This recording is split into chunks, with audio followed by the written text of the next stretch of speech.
All right, in commemoration of International Women's Day, the World Health Organization is releasing the global study of the prevalence of violence against women. Let's take you there. Online with us today. And with that introduction, let me now give the floor over to Dr. Tedros for his welcoming remarks. Thank you so much indeed. Dear Fumuzile, the Executive Director of UN Women, Wendy Morton, Minister of the European Neighborhood and the Americas at the United Kingdom's Foreign, Commonwealth and Development Office, my WHO colleagues, Dr. Claudia and Lynn Mary Sardina, dear colleagues and friends, good morning, good afternoon, and good evening. And thank you for joining us for the launch of this very important report. As you know, yesterday was International Women's Day. At our regular press briefing, we celebrated the incredible contribution that so many women are making to the fight against COVID-19 in so many ways.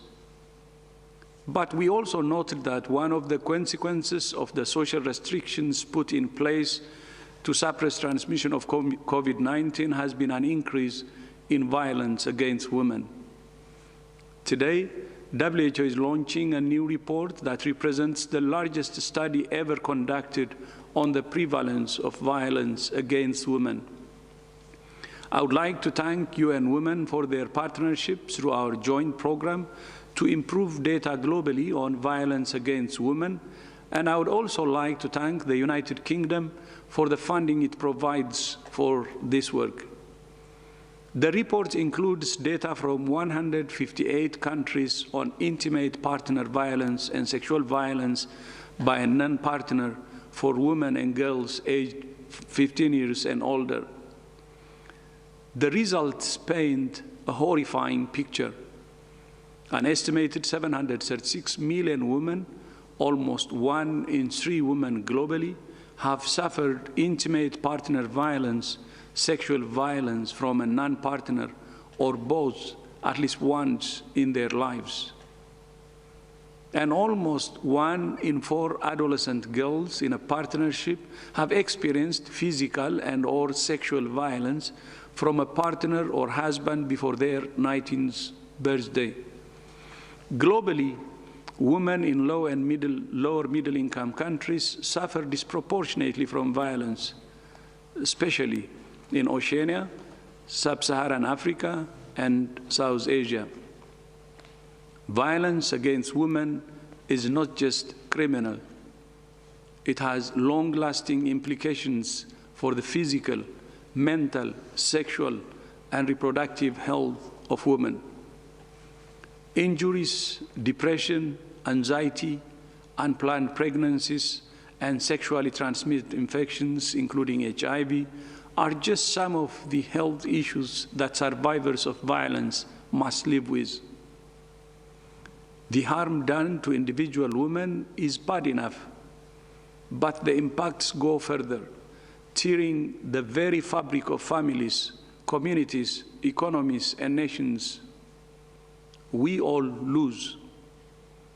This is an old problem, but we can change it. We know what works. We can prevent violence with legal tools by reforming discriminatory laws. We can prevent it with economic tools by strengthening women's economic rights and wages. We can prevent it with educational tools through school programs that challenge gender stereotypes, promote healthy relationships, and provide comprehensive sexuality education. We can prevent it with social tools by challenging social norms that support harmful views of masculinity and condone violence against women. And we can use clinical tools to provide quality care and support for women affected by violence. But the most powerful tool we have is ourselves. All of us can make a difference, women and men. We can all speak up to say that violence against women is never acceptable. we can all teach our kids that violence against women is never acceptable. And we can all treat the women in our lives with the respect and dignity they deserve, and that all people deserve. I thank you. And back to you. Thank you very much, Dr. Tedros, for those remarks. I'd like to turn the floor over now to Phumzile Mlambo-Ngcuka, Executive Director of UN Women. Go ahead, madam. The floor is yours.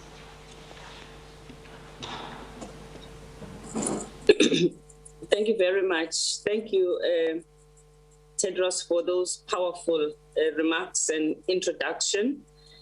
MP Wendy, Dr. Nono, dear Claudia, thank you so much for this very important work.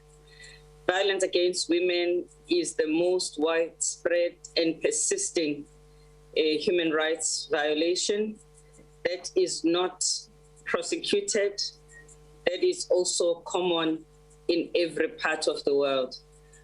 We know that from this report and other experiences that we have from our work, that the gender power imbalances play a key role in making this type of violence to survive. We are particularly concerned about the fact that domestic violence has been so entrenched because home is the one place that a woman can find shelter and peace, supposedly. But as we can see, it is not so. And of course, violence against women comes at a high cost to the family, the mental health of the family, the economic health of the family. We know that the cost of violence against women impacts on women's earnings as well as the economies of countries. During COVID, we saw how violence against women increased as women were trapped in the same homes as their abusers.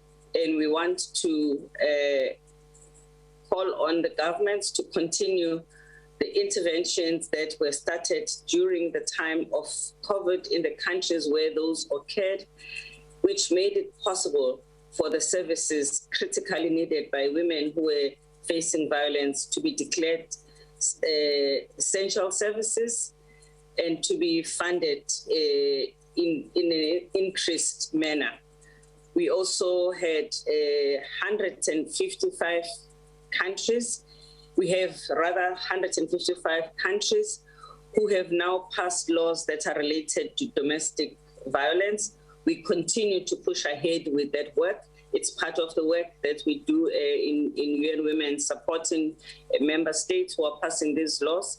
And 140 have legislation also on sexual harassment in the workplace. But of course, the challenge of enforcement still remains. And that is where we can all also play a role in supporting the enforcement. We know that in the time of Corona, when countries were focused on the challenge of conquering the pandemic, in some cases, shelters that women need were given over as places for isolation.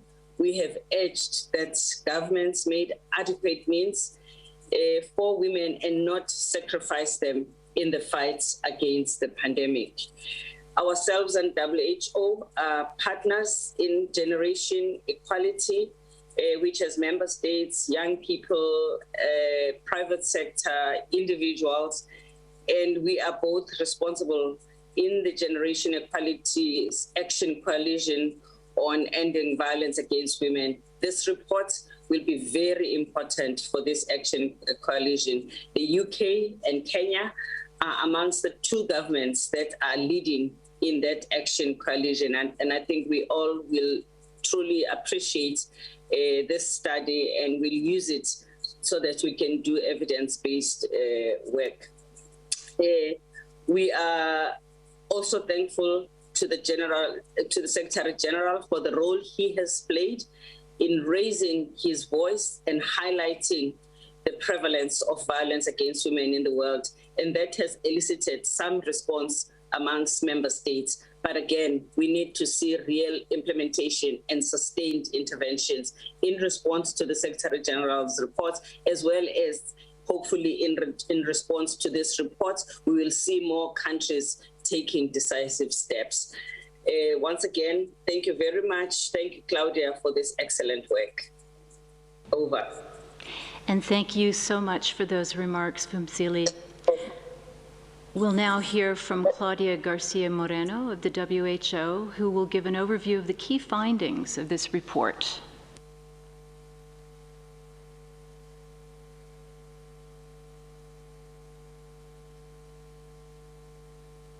Interest in this very important and sadly very persistent problem that affects so many lives globally. Behind these numbers are women, our families, our human suffering, a lot of human suffering. The report, as has been mentioned, is based on a very comprehensive and systematic review of all available data on the prevalence of these two forms of violence collected between 2000 and 2018. That was either publicly available or was made available to us by countries. And these are the first internationally comparable estimates during the Sustainable Development Goals reporting period. We believe they provide us with a robust baseline against which we can track progress as we move forward. The numbers are stark, and we have already heard some of the headline. I will repeat first the combined estimate for the two forms of violence that we are measuring, physical and/or sexual violence in the hands of a partner or sexual violence in the hands of non-partner, remains stubbornly around the 1 in 3, 30% of women 15 years and older. The vast majority of this violence is violence by a former or current husband or intimate partner. Over 1/4 of women who have ever been partnered over the age of 15, 26%, have been subjected to either physical or sexual violence by a partner at least once of their lives. And as we've heard, sadly, this violence starts early, affecting already 1 in 4 adolescent girls and young women. When we look at current or recent violence, which is measured by asking in surveys about whether this happened to you in the past 12 months, we find that 16% of young women between the ages of 15 and 24 have experienced current or recent violence, so violence in the past 12 months. Globally, 1 in 7 women are experiencing violence recently or currently, 13%. But this global figure hides very stark differences between high-income countries and low and middle-income countries, where women often have limited access to the economic and the social support that they need to leave abusive relationships. The prevalence of violence, intimate partner violence, is unacceptably high everywhere. But as you will have seen and as has been noticed, there are important differences across regions and across countries. And we have around more than 30 countries where the lifetime experience of this violence is higher than the global average. It can reach higher than 30% and even as high as 52%. That means 1 out of every other woman is experiencing abusive relationships. So while intimate partner violence remains the most prevalent form of violence against women globally, also we documented that 6% of women and girls globally have been subjected to sexual violence by someone other than their husband or partner. The true prevalence of sexual violence is likely to be much higher. While we have seen more women disclosing thanks to movements like Me Too or Stop the Blame and others, the issue remains highly stigmatized, and many still fear the blame and the repercussions if they speak out. I know that this report presents a very bleak picture, and that the numbers are very shocking, even for those of us who, in a way, are not surprised by them, but are still shocked by them. But I also do want to highlight that there is progress. Firstly, we have almost double the number of countries than we had in our previous estimates that were published in 2013 that have at least one survey in the last 18 years measuring this form of violence. And while the data is not perfect and there is room for improvement, naming and counting the problem is often a first step for action and for dialogue at both the policy level and in society with the general public. Secondly, and has already been mentioned by Phumzile, we have around 155 countries that now have laws on domestic violence. We want to see them fully enacted. Thirdly, we know much more about how to prevent violence against women than we did even 5 years ago. And a call out to a UK government-supported initiative called What Works to Prevent Violence Against Women and Girls that in the past 5 years has supported research and rigorous evaluation of more than 18 interventions in different countries. So we now have a menu of interventions that we know are promising or effective in reducing particularly intimate partner violence, not in decades, but within years. And we need to really expand these and scale them up. Some have already been mentioned, school-based programs, community mobilization programs around changing gender norms, and particularly changing norms around the acceptability of this violence, cash transfers that were not designed or intended for reducing violence against women have been shown to have an impact in reductions of violence, psychological interventions to support survivors. So we have a much bigger understanding of both what works to prevent and what do we need to do in terms of services. And we need to work hand in tandem in both prevention and ensuring that those who are already suffering these situations have access to survivor-centered services and comprehensive services, and that we have a joined-up, multi-sectoral, coordinated response. Specifically in relation to the health sector, countries in all regions have been adapting WHO guidance and tools for strengthening the health system's response. And even in high prevalence countries like Afghanistan or the Democratic Republic of Congo, we are working closely with the ministries of health to develop national protocols. Thousands of healthcare providers have been trained. And clearly this is not enough and needs to go hand in hand with changing norms. At the same time, health services are often a safe place for women to go to and can be an entry point for other sources of support. In other countries, we have been able to integrate the response to violence against women into UHC packages. So to conclude, we have a glass half full, glass half empty situation. We have come a long way. Clearly, we still have a much longer way to go. There is a lot more awareness and recognition of the problem, and also more knowledge and evidence around solutions. We really hope that these numbers will shock us all, governments and other actors, and as the DG said, all of us, because we can all play a role, into acting with more urgency, into reaching those commitments that we have already made in our different capacities, and really accelerating action to be able to get close to achieving the Sustainable Development Goals, particularly around the elimination of all forms of violence against women and girls. Thank you. Thank you so much, Claudia, for those remarks. I'd like to turn the floor over now to MP Wendy Morton from the United Kingdom. And please note that Ms. Morton will need to leave the press conference after her remarks. Over to you, Ms. Morton. You have the floor. Thank you. Thank you so much. I'm pleased to be able to be with you here today to draw much needed attention to the powerful findings from this new report, which provides yet further evidence that violence against women and girls remains one of the most widespread human rights violations of our time. I'd like to thank the World Health Organization and UN Women for their leadership in generating this rigorous data as a global public good. It reveals the persistent magnitude of violence against women around the world. I've been deeply concerned by the surge in violence during the pandemic, including here in the UK. But as we have heard, even before COVID-19, violence was at epic levels.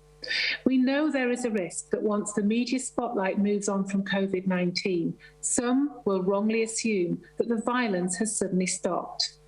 It's therefore vital that together we sustain a long-term approach to stop violence before it starts. Despite the scale of the problem, we now have rigorous evidence to show that we can prevent this violence, and it does not have to take generations.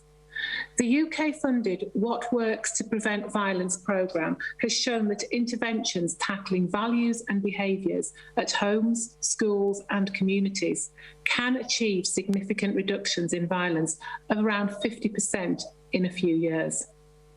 Building on this success, this year, the UK will be launching the first ever global effort to increase implementation of proven violence prevention approaches through our What Works to Prevent Violence Impact at Scale global programme. I feel proud to be part of a government that is recognised for its global leadership on violence against women and girls, but I'm not complacent. We have a long way to go to tackle this abuse, and the UK remains steadfastly committed to working with the WHO and UN Women to eliminate violence against women and girls. That is why the UK is co-leading the new Generation Equality Global Action Coalition on gender-based violence, along with other fantastic partners.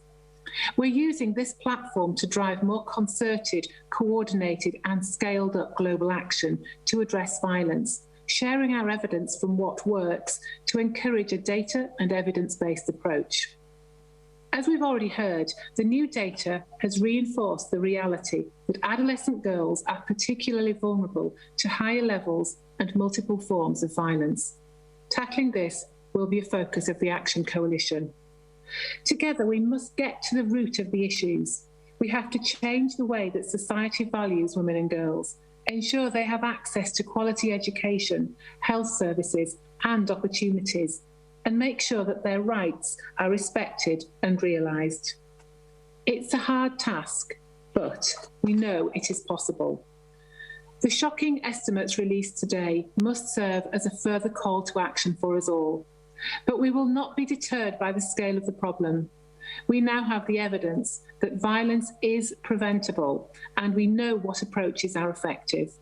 Together, we have the opportunity and the responsibility to translate this evidence into long-term prevention. And I'm resolutely determined that the UK will continue to play its part with others in driving down rates of violence against women and girls so that no woman has to live in fear of violence, and so every girl grows up knowing she is safe. Thank you. And thank you, Ms. Morton, and to Claudia, Phumzile, and Dr. Tedros for all of your remarks addressing violence against women. So let's now transition to questions from the media. For journalists who wish to pose a question, can I ask you to please use the raise the hand icon on your screen, and remember to unmute yourself. And please stick to one question, and let's get started. I'd like to first call on,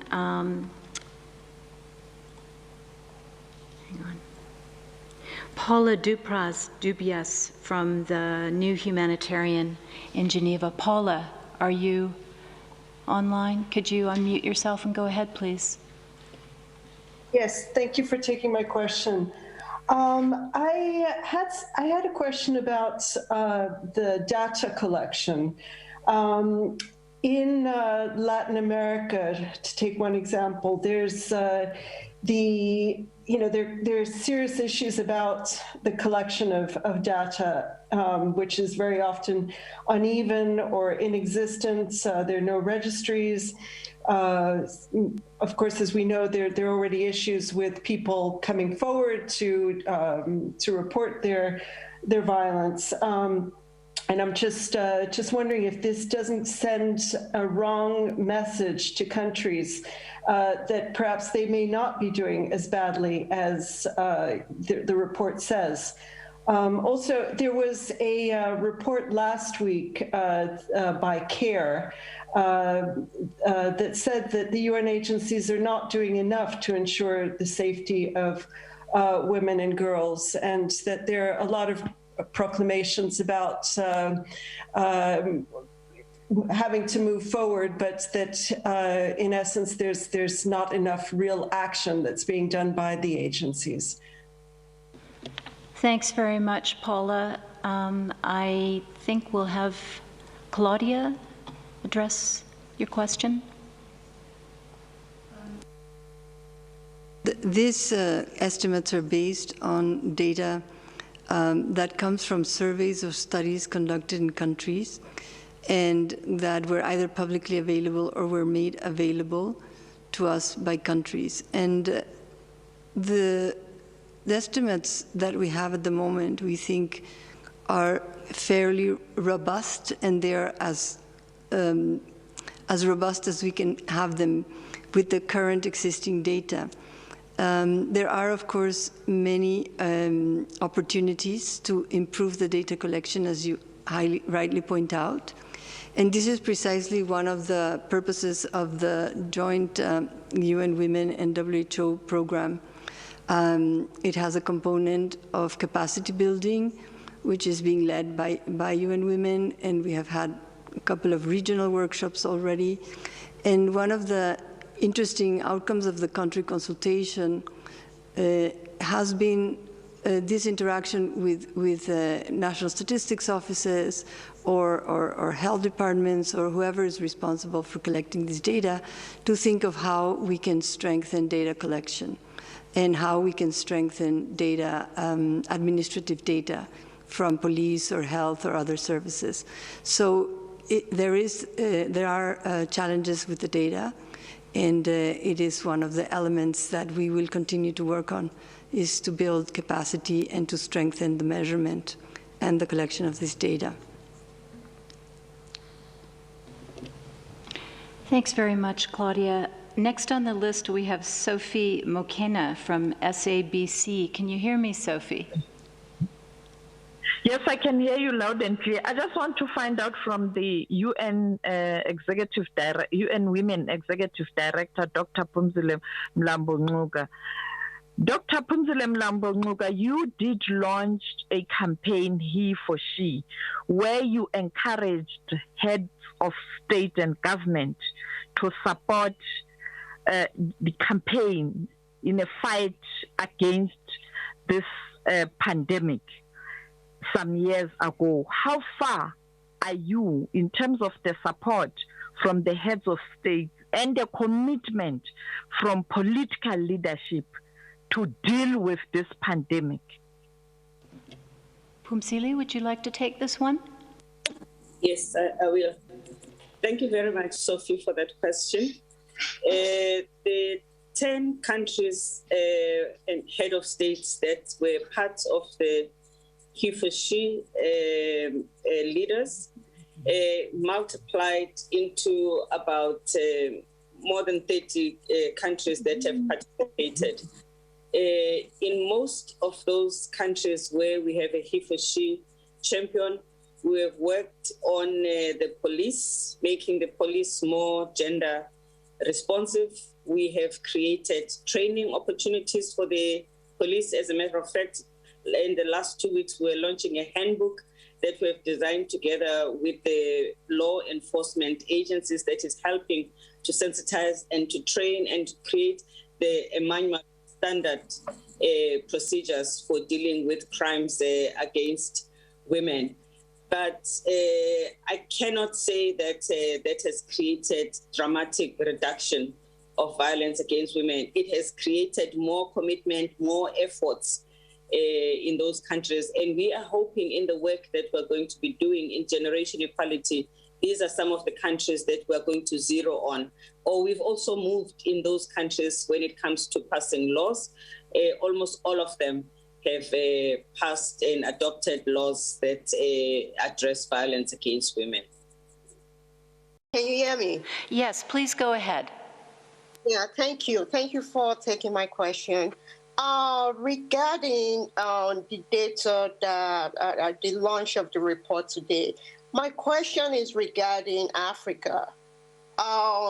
During the November campaign, the UN Women campaign against gender-based violence, there were a lot of promises that were made. And I remember the president of Ghana mentioning that the Maputo Protocol, that there are African countries that have yet to sign on. And I guess regarding today's report, how do you plan to implement, especially address the cultural norms that encourages women to remain silent? How do you plan to address that? Thank you for that question. Claudia, would you like to address? And then if Phumzile would like to add, we can also do that. Go ahead. Yes, I think what I would emphasize is that prevention of violence against women really needs action at multiple levels and across different sectors and across a very wide range of actors. It's not going to be one intervention, one isolated intervention that's really going to give us a change in the population level. But as you have highlighted, the issue of changing social norms around masculinities, the issue of changing the norms around the acceptability of violence, we think is very critical. And as we said earlier, we have a broader range of interventions, from community mobilization interventions to group participatory education to school-based programs challenging gender stereotypes that are addressing this.